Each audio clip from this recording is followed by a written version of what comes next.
The iridescent bubbles were beautiful. But they were the falsest thing in the sea, and the old man loved to see the big sea turtles eating them. The turtles saw them, approached them from the front, then shut their eyes so they were completely carapaced and ate them, filaments and all.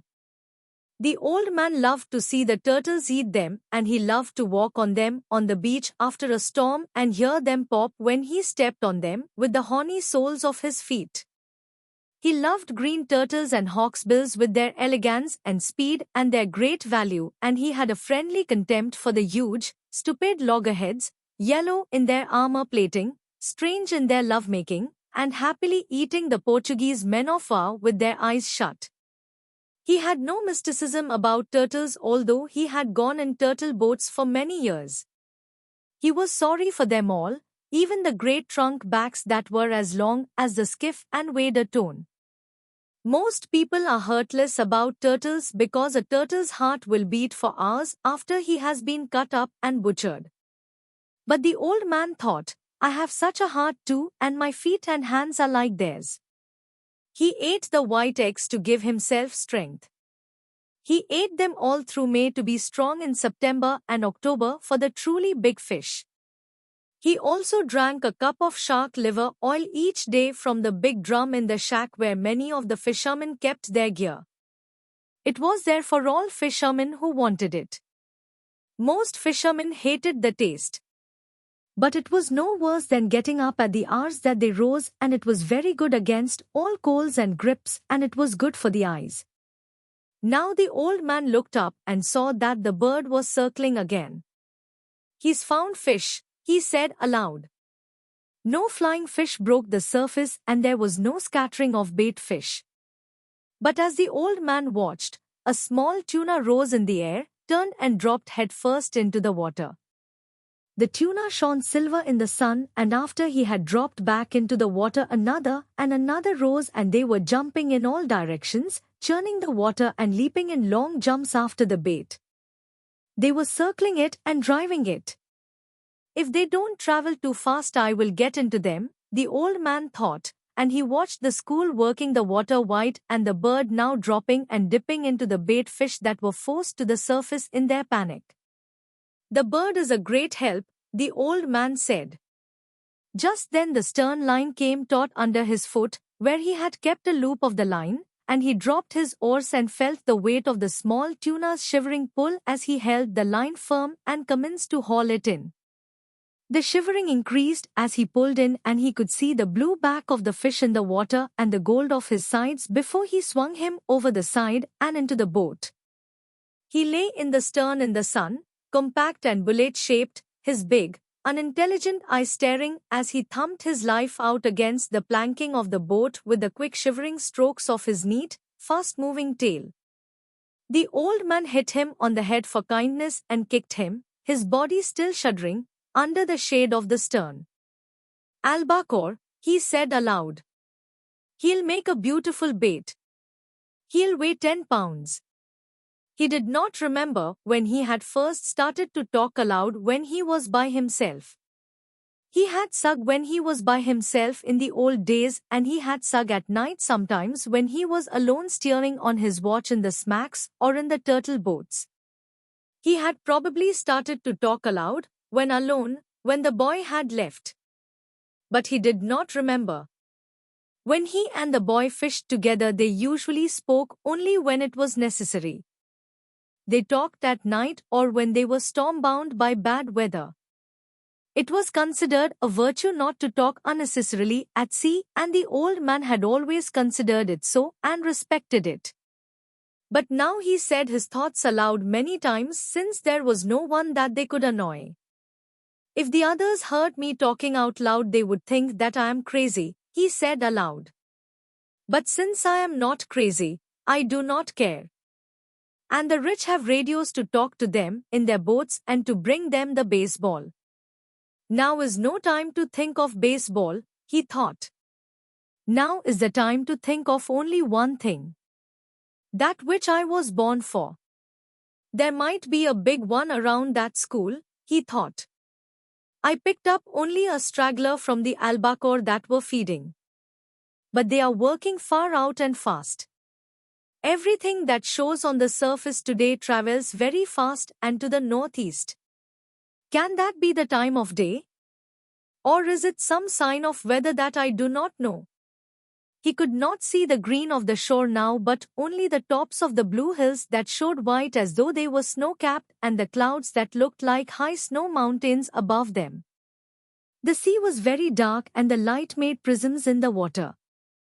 The myriad flecks of the plankton were annealed now by the high sun, and it was only the great deep prisms in the blue water that the old man saw now, with his lines going straight down into the water that was a mile deep.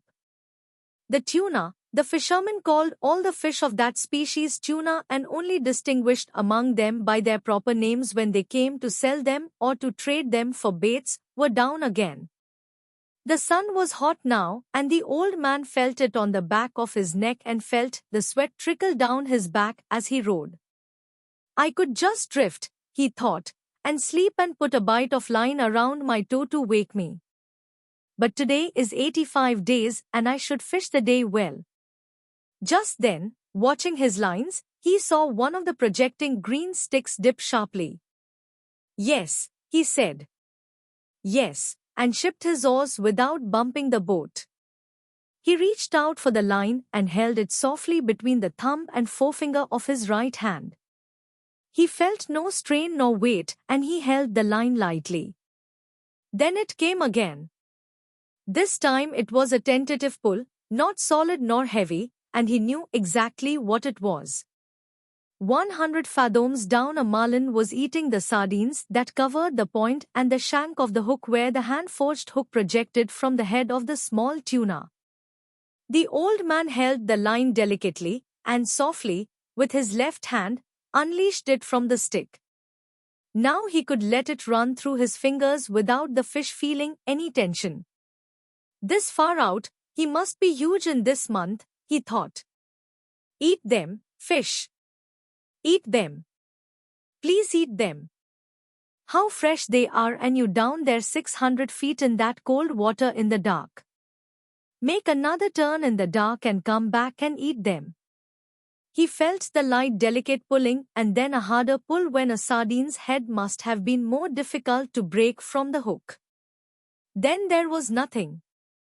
Come on, the old man said aloud. Make another turn. Just smell them. Aren't they lovely? Eat them good now, and then there is the tuna. Hard and cold and lovely. Don't be shy, fish. Eat them. He waited with the line between his thumb and his finger, watching it and the other lines at the same time, for the fish might have swum up or down. Then came the same delicate pulling touch again. He'll take it, the old man said aloud. God help him to take it. He did not take it though. He was gone and the old man felt nothing. He can't have gone, he said. Christ knows he can't have gone. He's making a turn. Maybe he has been hooked before and he remembers something of it. Then he felt the gentle touch on the line and he was happy. It was only his turn, he said. He'll take it. He was happy feeling the gentle pulling, and then he felt something hard and unbelievably heavy. It was the weight of the fish, and he let the line slip down, down, down, unrolling off the first of the two reserve coils. As it went down, slipping lightly through the old man's fingers, he still could feel the great weight, though the pressure of his thumb and finger were almost imperceptible. God help him to take it. Online English Story Books free download. What a fish, he said. He has it sideways in his mouth now, and he is moving off with it. Then he will turn and swallow it, he thought. He did not say that because he knew that if you said a good thing it might not happen. He knew what a huge fish this was, and he thought of him moving away in the darkness with the tuna held crosswise in his mouth.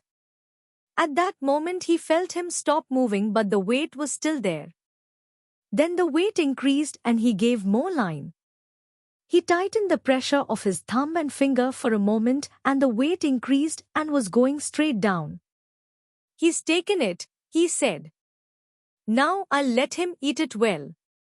He let the line slip through his fingers while he reached down with his left hand and made fast the free end of the 2 reserve coils to the loop of the 2 reserve coils of the next line. Now he was ready.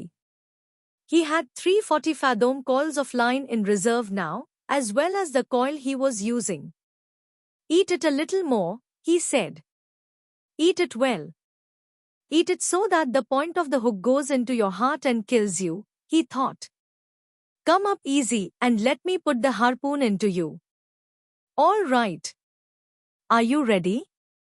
Have you been long enough at table?" "Now," he said aloud and struck hard with both hands, gained a yard of line and then struck again and again, swinging with each arm alternately on the cord with all the strength of his arms and the pivoted weight of his body. Nothing happened.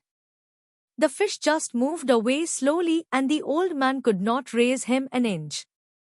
His line was strong and made for heavy fish, and he held it against his back until it was so taut that beads of water were jumping from it. Then it began to make a slow hissing sound in the water, and he still held it, bracing himself against the thwart and leaning back against the pull. The boat began to move slowly off toward the northwest. The fish moved steadily and they traveled slowly on the calm water. The other baits were still in the water, but there was nothing to be done. "I wish I had the boy," the old man said aloud. "I'm being towed by a fish and I'm the towing bit. I could make the line fast. But then he could break it. I must hold him all I can and give him line when he must have it. Thank God he is traveling and not going down. What I will do if he decides to go down, I don't know.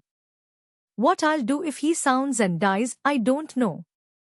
But I'll do something. There are plenty of things I can do." He held the line against his back and watched it slant in the water and the skiff moving steadily to the northwest. "This will kill him," the old man thought. "He can't do this forever." But 4 hours later the fish was still swimming steadily out to sea, towing the skiff, and the old man was still braced solidly with the line across his back. "It was noon when I hooked him," he said.